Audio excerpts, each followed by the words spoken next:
আজ তোমাদের সাথে শেয়ার করব আমার রুম ক্লিনিং। তো চলো ভিডিওটা শুরু করা যাক। Hello guys, welcome back to my YouTube channel. তো আবারও একটি মিনি ব্লগ নিয়ে চলে এসেছি তোমাদের সকলের সামনে। আর আজ আমি প্রথমেই বলেছিলাম যেহেতু রুমটা ক্লিনিং করব, সেই জন্যেই প্রথমে বিছানার চাদর একদম চেঞ্জ করে আমি একটা নতুন চাদর পেরে নেব। কারণ এই যে কিছুদিন আগেই হোলি ছিল আর হোলির মধ্যে রং খেলা হয়েছে, সেই জন্য ঘর বাড়ি বিছানার অবস্থা ভীষণই খারাপ। তো সেই জন্যই চেঞ্জ করে এখানে নতুন বিছানার চাদর পেতে নিলাম আর ওগুলো সব এখন কাচা ধোয়া করে নেব।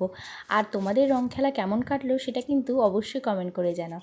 তবে জানো তো, আমার কিন্তু এই রং খেলা খুব একটা পছন্দ হয় না, আমার একদমই ভালো লাগে না। তো খেলবো না বলতে বলতে কিন্তু লাস্টে আমিও খেলেছিলাম। তো তোমাদের এই রং খেলা কেমন লাগে সেটাও কিন্তু অবশ্যই আমাকে জানাতে ভুলো না।